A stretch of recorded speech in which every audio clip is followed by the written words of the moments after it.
He ahi I te pō e horapa ana I te repo o Whangamarino I te raki o Waikato. When it first started, it was scary.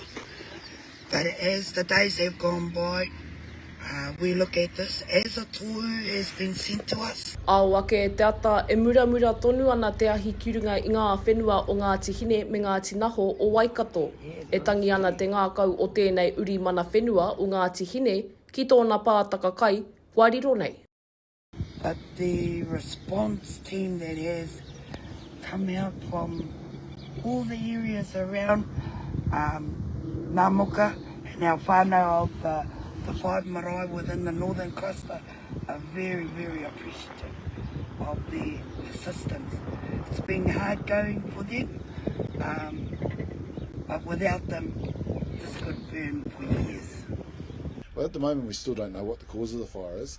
We've got our fire investigators that are still working through that process, which is a long process to make sure we get everything right. The depth that the flames got to, like it's come back onto the paddock, but it's because it was green, it's just burned out. Ko Shane Bromley te rangatira tuarua o te whakaratonga iwi ki Waikato.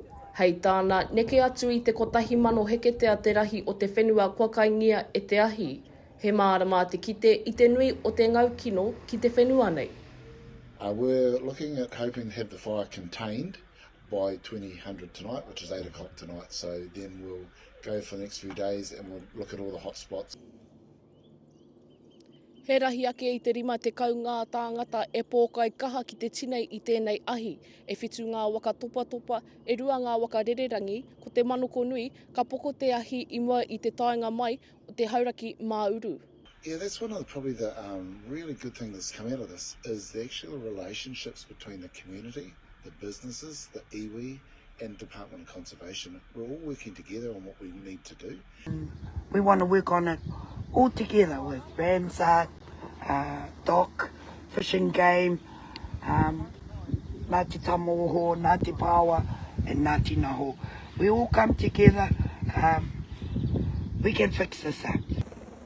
Ko te hoi o ngā waka topa, te kakara o te ahi me te pakapaka o te whenua, te toenga mai o te kaha o tēnei ahi ki Whangamarino nei.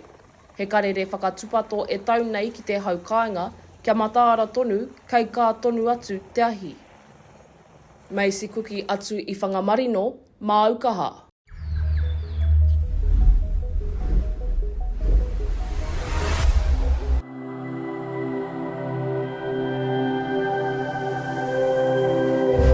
Ko te reo, te take.